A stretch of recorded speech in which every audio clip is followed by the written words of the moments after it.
Hey, welcome back to another episode of the Life Unscripted podcast with Rosabel. Today, I have my co host back with me, co host and husband, Reed. How are you, Reed? I am excellent. How are you doing? Doing great. I am so glad you're back here with us. It's been a couple of weeks, right?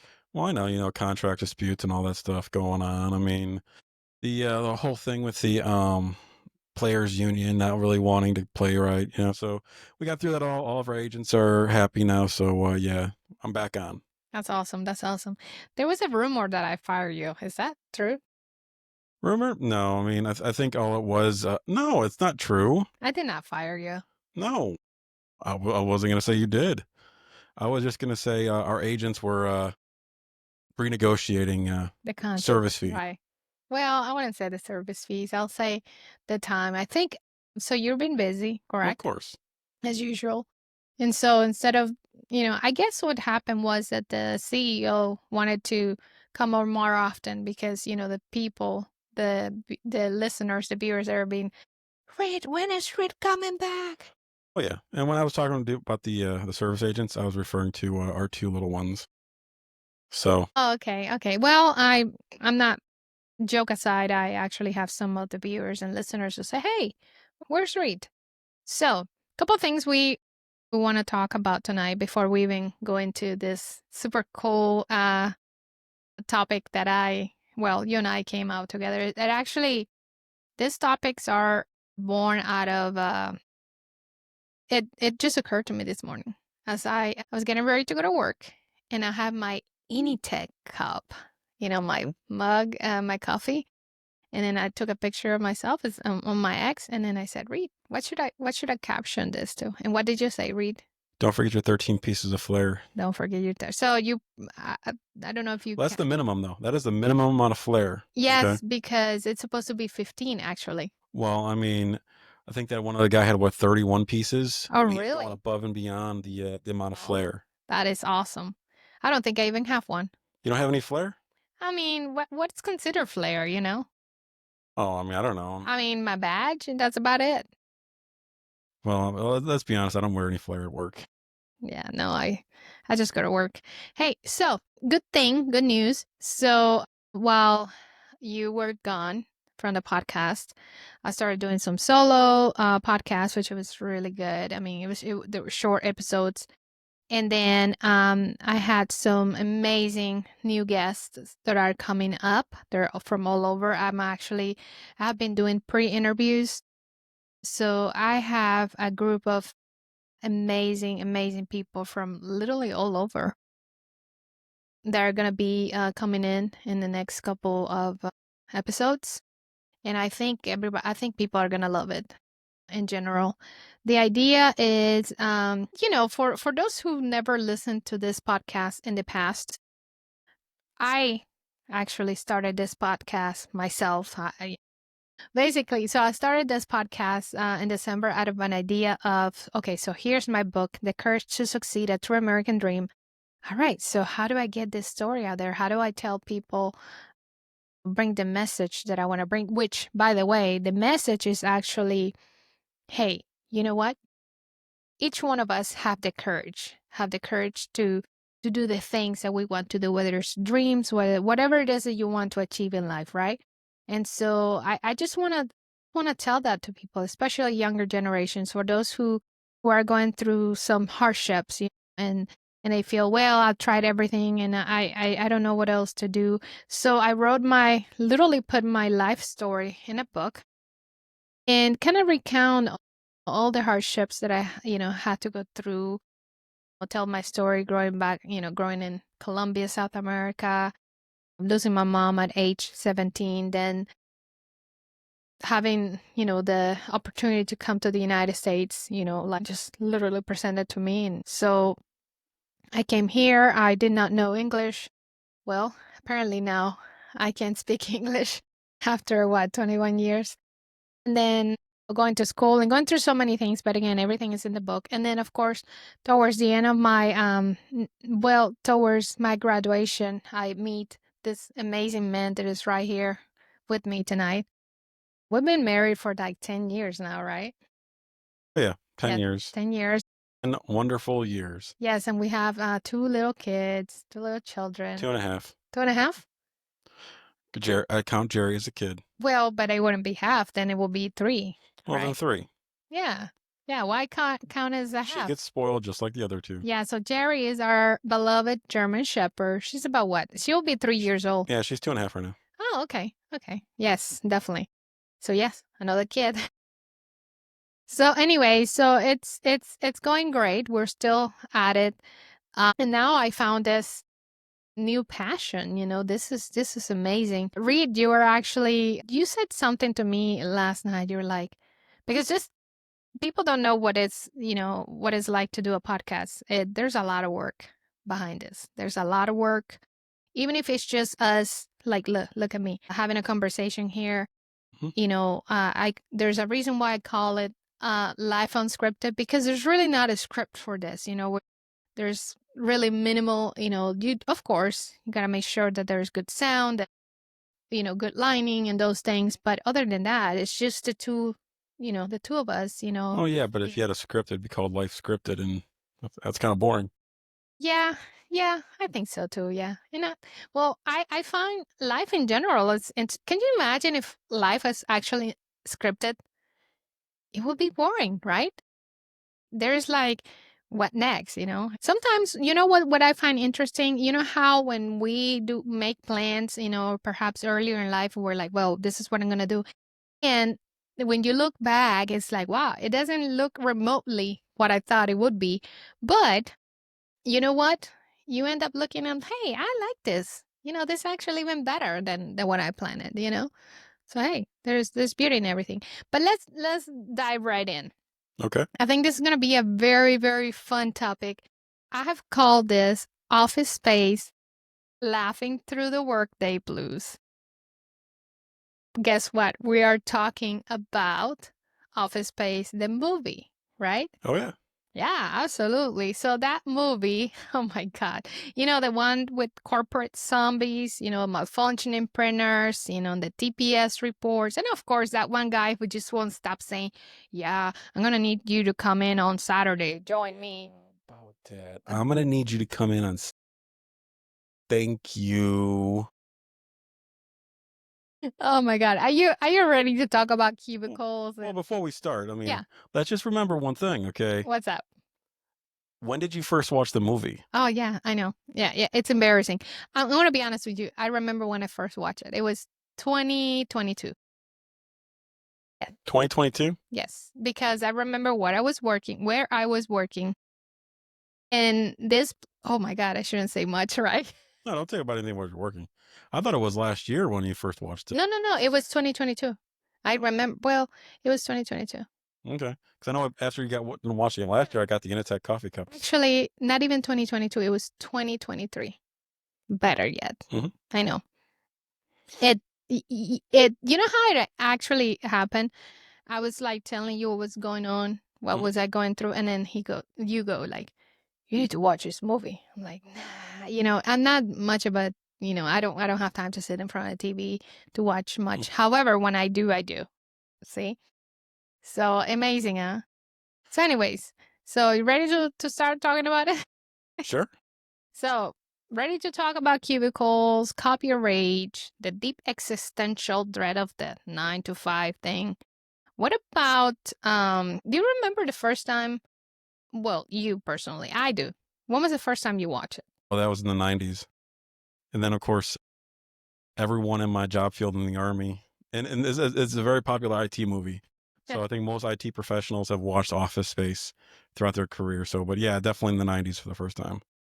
When? I can't tell you exactly when. So Yeah. What stood out the most for you? let's see. The lines.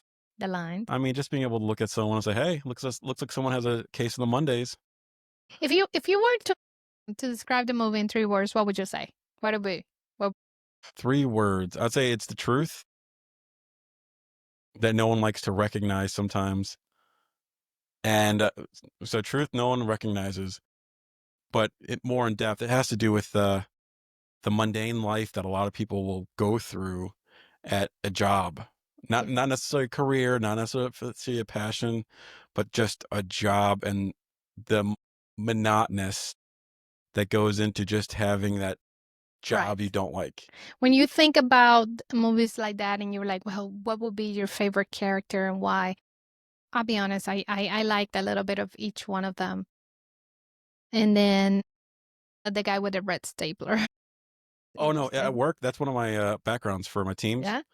So yeah, I'll pull that up there every now and then. Just I freaked out a few people during meetings because I forgot I was there, and they saw this like one guy like leaning over my shoulder. Now, let's be honest. Have you ever wanted just to, hypnotize yourself into a permanent state, like chill, chill like Peter, like so chill? I wish. Yeah, I wish. That's not me though.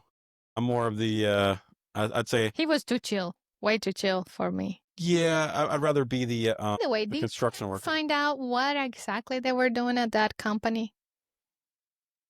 If See, they I talked can't about remember. TPS reports but Yeah. they really, I don't think they fully said what exactly they. Initech, I think it was a technology company Yeah. of some sort for servicing stuff, and of course, no one really seemed to do any real work in that whole entire place. Yeah, it was all about the miserable life they were having, basically. There was no, Yeah, but if you think about the environment in an office, and yeah. the reason why it's really big at the IT individuals is that is literally the day-to-day work of a level 1, level 2 help desk person.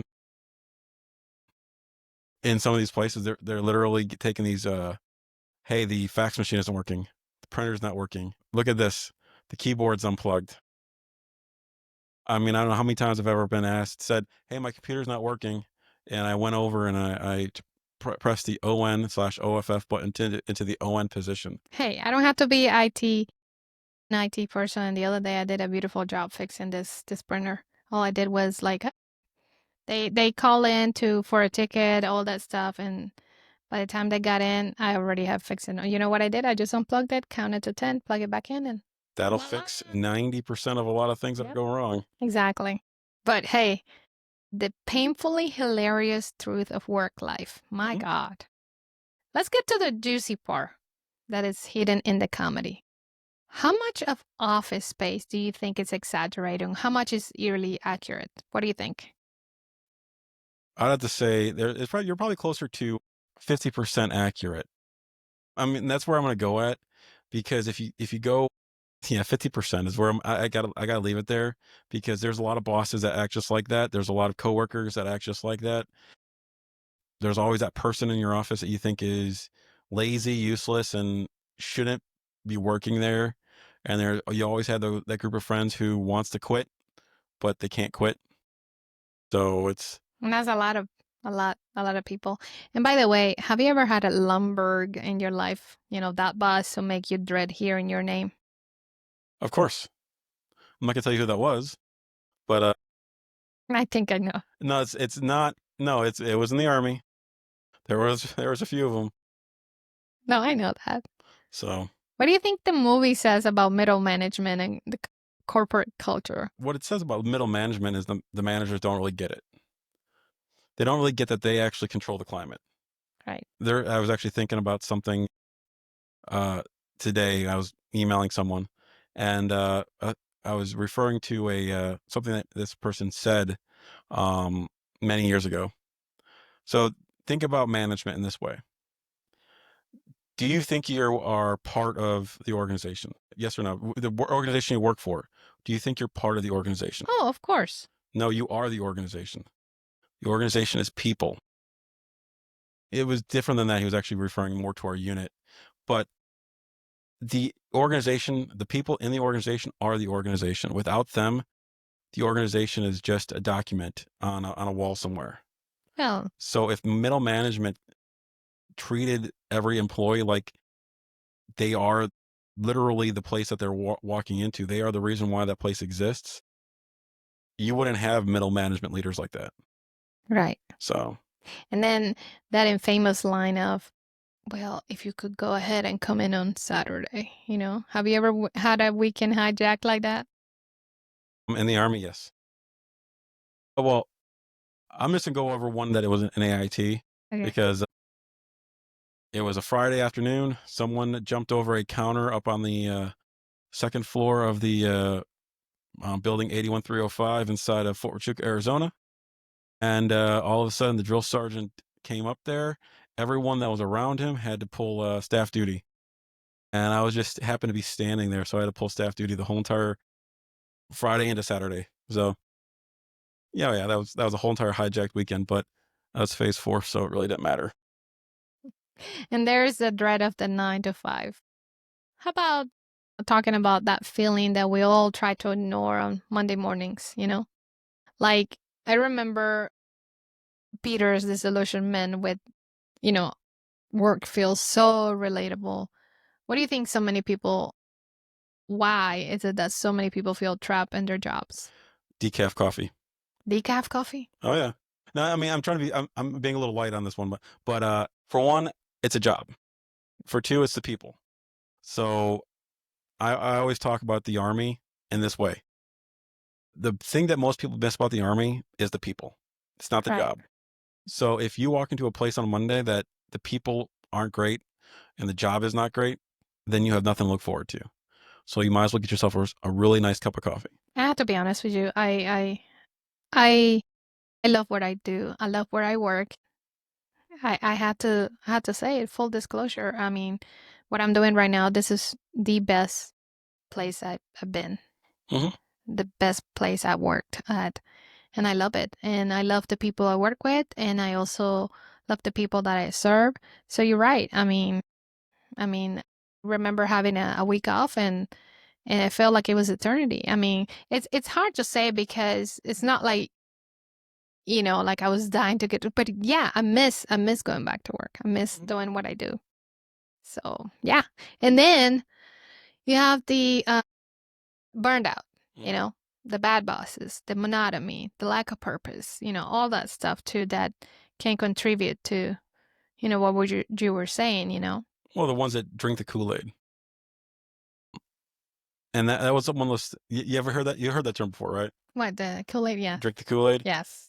Well, because I was always fascinated in the military about that, because you had those individuals that took on leadership positions, and then all of a sudden it was like they underwent a lobotomy of some sort, and they're a totally different person.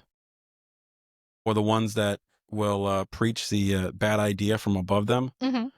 and not realize that all you're doing is turning off every person below you that knows it's a bad idea. Hey, it occurred to me something. Can you imagine if people were brutally honest in job interviews and like, what kind of things do you think they will say? I had to be honest with you. Tell me. Well, no, not on that sense of what they will say, but it also came to mind one time many, many years ago. I mean, like, and this was just like a receptionist job. I overdressed for this. I overdressed. I mean, like, it was too much. It was actually funny. Well, I remember on my job interview, did I overdress? No, I mean I was taking on a I management mean, position, I so it's I overdressed to the point that I remember putting way too much cologne or whatever you call that. Cologne is for men, right? perfume. Perfume. There you go. See? And then not only that, but I felt like I had way too much makeup, which I normally don't do that. That was the weirdest thing. I'm usually natural, but I don't know what happened. I mean, I was young then. I was like in my 20s or something. It was the weirdest thing. I never forget that. The look in the face of like, it was like instant, like, oh no. So weird. Oh, I've never done that. I mean, Of course, you're a man. You don't wear makeup. You nope. There you go. I mean, that's the coolest thing. Well, the thing is, I really don't wear makeup. I just do lip gloss, and that's about it. Now, I'll tell you this though. One thing though about flair, bring it back over to flair a little bit. Yes. So, well, I might not wear flair, but I will definitely put things around my office. See, one of my employees was telling me that's like a microaggression, and it's more of a microflex. So I mean, I'm proud of the things I've done in my career, and so sometimes I'll put pictures of random things that people I've met, places I've gone, things I've seen, only because well, for one, I'm proud of it, and for two, I want everyone to really understand that I am that professional that they think they hired, as well as that person that they can trust. And also, I have a lot of really cool stories. So yeah, so that one time when I had that job where it was very, very stressful, that's when I decided to get that mug that said Initech. And then also, I know you did. And then we also got the one that said, I'm your Huckleberry. Well, also, you just survived a meeting that could have, or you just survived a meeting that could have been an email. Exactly. So that's what I had them in there. And it was so serious, and people were so not even in touch with, I don't know, the quirky, the funny side of me that they didn't even realize that one day I was like literally going around with my Initech cup around, and people they didn't even know what they didn't know what it was about. I was like, Well, man, these people are most people in boring. your profession have never seen Office Space. Yeah, exactly. So most people in my, because I brought the same Intertech coffee cup, because I bought 3 of them. So yeah, I brought it there, and the first time I was using it, it was someone on the Teams call I was with in a meeting, and they brought it up because I was talking to other IT people. Oh, Right, right. And the movie was actually filmed here in Austin, Texas. So that made it even so cool, you know. But hey, let's go back to this. So what happens again if people were to be brutally honest in job interviews, and what kind of things they actually There's our daughter. She's always hungry. okay. You're hungry, hungry, hungry? I will be right back. All right. So Reed, you're gonna go feed our little one.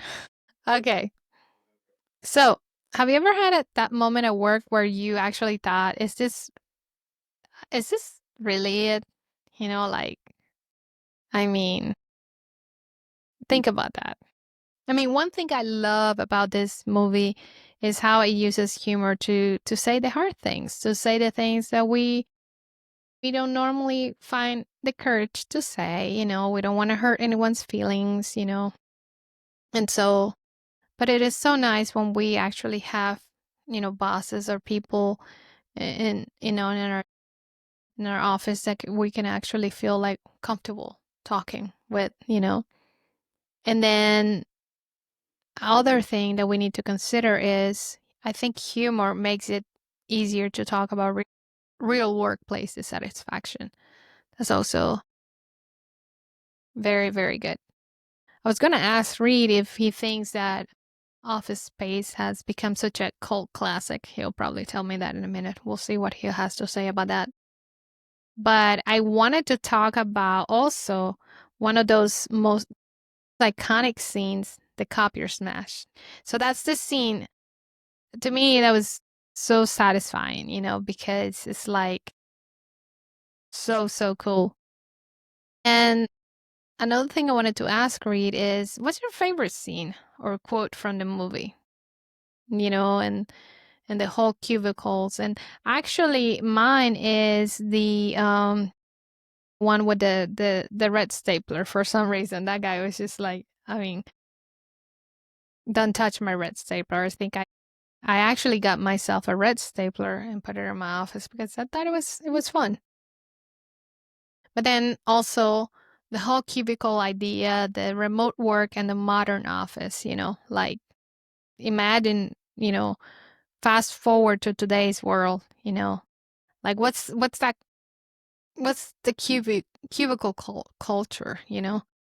I mean, do we think that, you know, the cubicle culture still exists, or do perhaps the remote work has killed it? I don't know.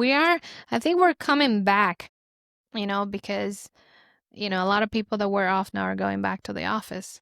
Oh, I wonder what would a modern version of Office Space will look like in 2025. What do you think, Reed?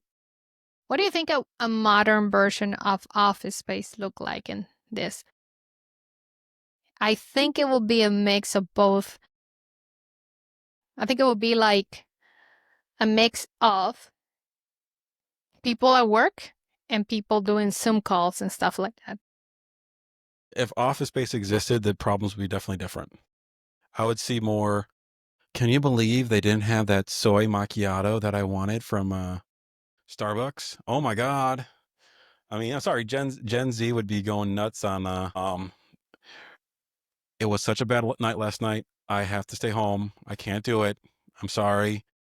Did you see what happened to I don't know, name the actress in the episode, and they're just crushed. So I'm sorry.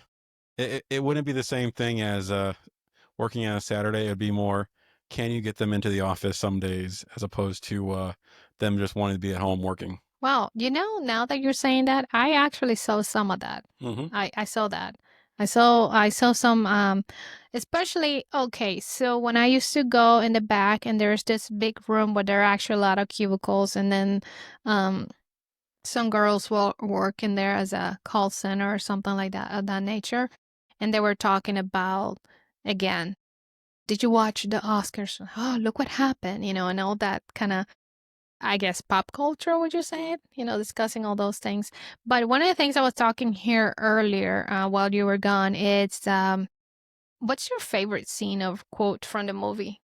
That's actually, I mean, the ones I probably would have said the most is someone has a case on the Mondays, or have you seen my stapler? Yes. Hey, you know which one now that, yeah, have you seen my stapler? That's exactly what it is because I couldn't remember it just like that. You know which one is, I found one that I remember liking it is when those two guys go in to actually, I guess, audit and then interview Peter and he goes like, so what would you say you do here? Pick up papers from here, and I give them to that guy. And then that guy, Honestly, I have no idea what I do all week. have you ever felt like that at work? Uh, I guess in a way, well, not all week. no, felt like I haven't accomplished anything sometimes, but not necessarily like I'm not doing anything. There's a lot of times I'm doing stuff that the accomplishments are longer to get to. So the point of actual impact isn't immediate. Right. So Hey, another thing, thinking about what it would look like office space and in 2025 or not necessarily 2025 but maybe during the pandemic, right? A lot of Zoom meetings for sure, Slack threads, and then also muting your mic while yelling at your kids. But the funny ones are those videos where, oh, it's the one that it the viral one. Remember that one where it's actually on the news and this guy he's trying to talk about whatever is going on in a war zone, and then next thing his two kids come in, and then the nanny's trying to close the door. well, here's the thing about I know a lot of individuals who once when the pandemic was going on, they had to find some way to get their mouse to continuously move Right. because their employer was tracking activity within their computers, and so as long as their mouse was moving, that was actually giving their employer indication that yes, they were actually working, even though if they were taking a nap. I've seen some crazy stuff. I've Mhm. seen people like put a picture in the like in front of the camera, Mm. kind of like to show that they were there, and then suddenly the picture falls and it shows them, I don't know, somewhere else. I mean, it's just a funny thing. It's a lot of. I mean, do I want them to remake the movie? Probably not. It was definitely one of those movies that it's classic. Right. That's what I was going to say. Hey, let's talk about this. Mhm. So let's zoom a little bit beyond the whole, the idea of the bad buses and the broken printers and all that. Do you think the movie's like, about laziness or maybe perhaps like a deeper desire for meaning and autonomy? I found that. I feel like there was a deeper sense, like Peter, I felt like he just wanted to find himself, like find purpose. I don't know. Maybe it was just like such a monotony in People there. get trapped. So, and I think that's where you could really look at that. Okay, if you have no direction, you get trapped sometimes in your life, and therefore Peter, you could see, was very unhappy with the direction his life was going. And he wasn't the only one. There was a lot of individuals, A lot of the people that were there, them, they were pretty unhappy. but a lot of them were just trapped because they didn't have direction. And sometimes it's a leap of faith, and you don't always know what tomorrow is going to bring. And sometimes you choose the safe, mundane thing as opposed to taking that leap of faith, doing that thing you would not have normally done, and take that risk. And the next thing you know, you actually accomplish something, Right. and it could lead you someplace great, or it can lead you someplace not so great. Right. And I'll give you an example. Leap of faith. I looked at myself in 2005 and said, you know what, I'm going to re-enlist in the Army. I know we're deploying to Iraq. And I was like, this could either be the best thing I ever did or the dumbest thing I ever did. So it was a leap of faith, and it ended up being a really great experience. Even though, as weird as that sounds, it really was an amazing experience. But like I said, it's a leap of faith is a leap of faith. You didn't just come here from Colombia because you were sure about how everything was going to turn out. Oh, I knew nothing. You didn't go to Troy because you knew how everything was going to turn out. Right. So you didn't. And we didn't came to Texas either. I mean, it was. Well, I I was came more. to Texas because I knew how it was going to be. Well, but it's not like one day we said, "Hey, let's get married. Let's go live in Texas." You know, it was like, "Oh, here's where the army sent me." I'm like, "Okay, Well, that was the plan. what? The plan was always go to Texas. Huh? I mean, I spent 7 or 8 Well, years stationed in it Texas don't before I matter. went to Benning. I really like it here. So, Oh yeah, I mean, Texas is wonderful. yeah, I love this country. I do too. And you know, I don't know if I mentioned to you, but Texas really resembles a lot where I come from. It's plain, and I just love it. Plain. No, no, no. I don't mean it like that. I'm sorry. I mean it like the how do you say, like the savannah? You know, like the terrain. That's what I'm talking You about. know the difference between East Texas and West Texas? You have the coast. You have the swamp area around Houston going into towards the east, College Station, about where it ends. Then you can go into the mountainous area around El Paso. You have the flat plains up there in the Amarillo area. Of course, you have hill country. Beautiful, Right. beautiful hill country. Yes. No, no. It is beautiful in general. And then of course, for people that don't know, you can go to Europe in Texas. Oh, Paris. We have Paris. It's down. We have Rome. Right. I think there's even a Moscow, Texas somewhere. Yeah. See, it's like and you do it at what in a 7 hour trip or something like that. Like if you were to go to point to Something point like to that. point. One time I said I'm going to Europe. It's some sort of a joke, and it's like people were like, "Really?" It's like, "Yeah." Because I say I'm going to Rome. I'm going this, and then I shoved it in my up, and they were like, "Oh, you're funny." So anyway, so what do you think Office Space teaches us about work-life balance and personal fulfillment? Honestly, you have to do what you like. Work is going to be work. And I really think it comes down to a lot of the lessons I learned in the Army too about the work-life balance thing. And of course, after the Army, always remember this. Work is going to be work. There will be good days, there will be bad days. But at the end of the day, when you're retired from your job, where are you going to go? Home, And who are you going to meet? your family. Yes. You're not going to go home and your coworkers aren't going to be there. And it's a lesson that you definitely learn in the Army because when you retire from the Army, when you ETS out of the Army, your coworkers aren't there anymore. It's your family. So work is great. If you can enjoy your job, great. But the people your friends, your family, those are the ones that you really want to lean on, be close to. Because at the end of the day, work can catch on fire like it did in Enitech. Right, true. But you know, you can really make good, you know, great relationships with the people that you work with. I'm going to say, no, you don't want to do that. No, no. I mean that this is a No, professional. no, no. I understand what you're saying. I don't mean it like, in other words, you can have a cordial relationship while you are at work. You can have, Yes. you know, that's what I'm trying to say. I'm not saying necessarily, although there are some get-togethers and here and there, but I'm just saying you might not want to go on vacation with your no. coworkers. Well, some people I do. mean, some places. Um, I would just say you'd have to be very careful with that because typically when things that go on at home or in your personal life, your coworkers will bring it up at work. Right. So No, no, I was talking something more like having cordial relationships and having a, you know, good relationships. oh yeah, you should always strive to have Yeah. great relationships with people at work. To the point that, yeah, that's what I'm saying, that you actually enjoy it. You have good relationships. Well, that's why I like being a hiring manager for my employees because I when I was going through doing the processes, by the time I set up the interview to talk to people, they already met the qualifications. So Right. it more came down to personality fit. Because while yes, everyone on an interview meets the qualifications, I want to make sure that everyone's going to get together right. Right. Everyone's going to meet. Everyone's going to interact correctly. Everyone's going to be able to build a team cohesive environment, as opposed to I'm just going to put the best of the best of the best of the best together and hope for everything's going to work out. Right. So But let's get back a little bit to more to this movie thing. So let's get silly, right? Imagine if each character from Office Space had a modern job today. Like, what do you think they will be doing? Like,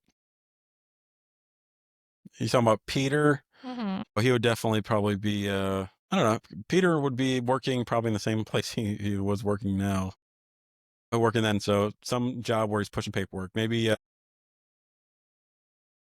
life insurance salesman. So a life insurance salesman from home. Joanna, That was Jennifer Aniston's character. Today's modern equivalent. could probably be a CEO of some sort. I don't know. Just a thought. No, I mean I thought you were talking about equivalent to their what they would be doing in today's environment, today's society. I I see. I see what you're saying. yeah. Yeah, I see. I see. I don't know. They talk. I mean, it's like it's the movie. HEB. She'd be working at HEB. Gotcha. There you Gotcha. go. Okay. HEB. And then Lumberg will be what? Would he be Elon? In a way. No. I think. I'll try to think. This is.